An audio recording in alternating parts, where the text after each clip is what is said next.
Beyonce. Yanni Carapanagiotis, supercalifragilisticexpialidocious. We were arguing about something about 5 minutes ago. Yeah. And I said, can you hold that thought? Let's sit down and just 1v1, just like a little tennis match. Let's go at it and see what happens. Always ready. You want to go at it? Let's do it. What you got? So in watching the last episode about why are there not so many women in the kitchen, I wouldn't say I was offended, but I had a thought about it. And being a person who I am a woman and I'm a strong personality and comfortable in the kitchen and in the front of the house. Not a chef, but comfortable. Agreed. My thought was there's probably less women in the kitchen because there's more money on the floor. Women go out there, they serve, they're friendly, they make a lot more money. In the kitchen, you have a set salary. That's the most you're gonna make. That's your cap, so to speak. So if it's a really busy night, you can make a lot more as a server and you don't have to deal with all the aggravation of the kitchen. Agreed. Okay. Let's fast forward 5 years. Tell me then, are you still making the same money in the front of the house? Well, if I'm going from a chain restaurant to a 5-star with a whole team of servers and we're making $500, $600, $700 a night, 5 days a week in a Bobby Flay, Wolfgang Puck type restaurant, I mean, yeah, I'm making a lot more money than I was 5 years ago. Are you pooling tips or are you keeping the tips to yourself? I mean, I probably have a second server and a busser, but it's still plenty to go around. Still definitely more than what my hourly is in the kitchen. Agreed. I would argue, let's fast forward 10 years later. I think that kitchen person hourly, whether they start at, let's just say 15 as an hourly, and they get bumped up to pantry at 18, and they get bumped up again to 21, and then they're offered a sous chef position, which is a salary at 32,000. And then I think within 10 years, a chef position could become available at 55, maybe. I see where you're going. Right. So I'm thinking long-term growth as opposed to just a quick hit, just a quick shot. And I think I can remember bartending and serving and getting addicted to that quick shot and walking with 500 a night and saying, I'm rich. But then the next year I walked out with 500 and I didn't get the same feeling again. And I'm like, is this it? Am I going to make more? So I think for a long-term profession, and this is where we differentiate between the men and the women, why you got so pissed off at the last episode, is that for long-term, I'm all for the kitchen. And as opposed to the quick cash, I think it becomes a drug. And I think 5, 10, 20 years later, it's hard to let go of that drug. Just like smoking or gambling or drinking, it's a tough addiction to let go of because you get used to the cash. Who the f- wants to get a paycheck with the taxes taken out already? I want the fucking cash. Right. And the drug that I had, I was offered a management position at $32,000 at 22 years old. No thanks. Disagreed, saying, yes, please, I'll take it. Because you know what? I'm not going to make $32,000 3 years from now, 5 years from now, 10 years from now, 30 years from now. It's only going to go up. So that would be my argument. So before you reach across that table and smack me restaurant punk style, I want to know why there aren't more women in the kitchen. Because is it not considered a long-term profession? There are some just phenomenal badass chefs. Bitches in the fucking kitchen. And I don't disagree with that. Listen, ladies, do not kill me.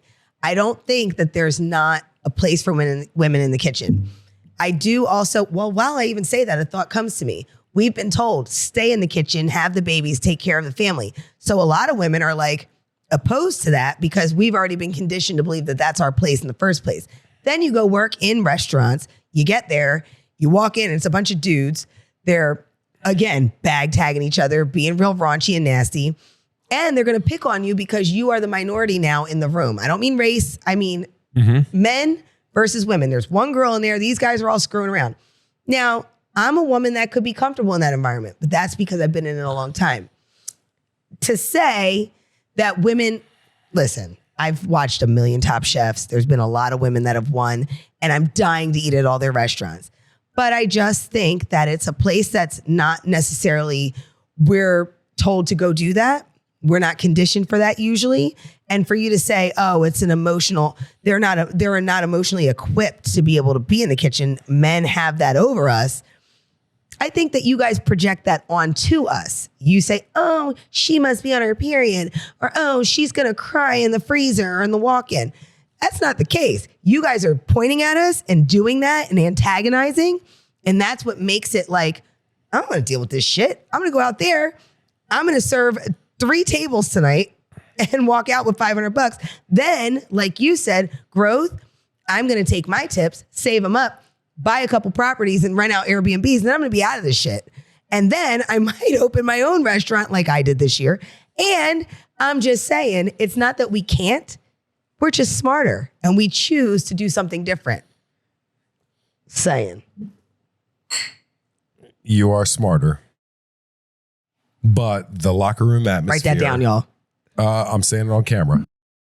But the locker room atmosphere of a kitchen can be intimidating. It's not for everybody. And they try to intimidate One us. of the reasons I was drawn to you was if you decided 20 years ago that I'm going to stay in the kitchen. Right now, you would have more than one restaurant. You'd be leading a crew of 100 people because what's the one thing I told you? I don't know if you remember this. I said, you know what? I would follow you. Yanni, I'd follow you. Not because you're fearful or whatnot, but, you know, somebody has to inspire the out of you. So at the end of the day, that's why I say this kitchen conversation, I wanted to have this kitchen conversation because you know what? If you loved like food and that was your passion, yes, that would be okay. But that locker room atmosphere of men ball tapping each other and substituting their cocks for bananas or substituting their balls for fucking grapes or tomatoes, in my case, you know, you would just, we don't get offended. And neither do I. And that's the thing. There's a lot of women like me that would be watching this and be like, excuse me, what is he talking about? Because there are like me, Liz, a lot, Ashley Tracy, where are you at? Tracy, where you at? There's a lot of strong women that could totally do this. Absolutely. But we get counted out or discredited. Or if I walked in versus Joe and I have all this experience, but he's a guy who sounds like he knows. Right. I really think we'd be in a battle for that same job. And I just think it's because culturally we are conditioned to believe an image of what a person is supposed to be. A chef looks like this, a server looks like that. And we have to fight harder for everything when we're working in positions that are male dominated. Can a server or bartender make 6 figures a year? Mm-hmm. Absolutely. Depending on where. Does it matter if it's Chicago, New York, Los Angeles, or Miami, as opposed to, I don't know, Milwaukee, Vancouver, or any of the big cities? So differentiating the big cities, yeah, you can absolutely make 6 figures a year. But if you're working off of tips, I guess my question is, where is the growth down the road? I mean, again, if you're working for 6 figures a year in New York City, it's not the same as doing 6 figures in... Absolutely. But those 6-figure jobs exist in New York City. I think high 80s to low 90s exists in other than big cities. I think that's very achievable. If I break it down to $2,000 a week on 5 shifts at $400, if you're making 20%, that means you have to sell $2,000 a night, whether you're a bartender or a server. And it can be done in the proper venue. It's high volume. I don't believe you could do it pooling tips. I disagree with that. I've seen it. So very rare. If you're working for yourself right as venue. A server, I know as a bartender, if you're working you just pull. It's just easier. I know servers that are doing phenomenal because they worked in places that I'm saying, a dinner for 2 is $500 a person. Right. I mean, for the table. So at $250 a head, tips, and you're turning those tables all night long, 5 days a week, especially in a place like where we are, where there's casinos. I've seen it, and I've seen it multiple times. It's not like a once in a blue occasion. I've seen it for years. Pooling to me is conforming. You know what? We're all one team. We're all going to walk with the same money. No, that's not the same thing. How do you exceed in life if you're pooling tips? No, as a server, you're not pooling tips with all the other servers. You're with you and your bar back and maybe the other, and your back server. There's got the front and the back server. At the bar, yes, we're all together on it. We tip out 20% to the bar back, and then we all take the same money home.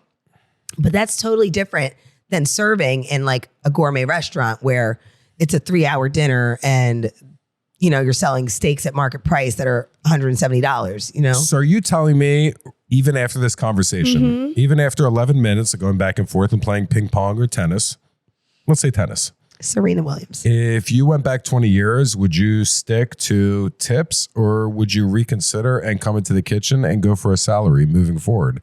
Because what does a chef make?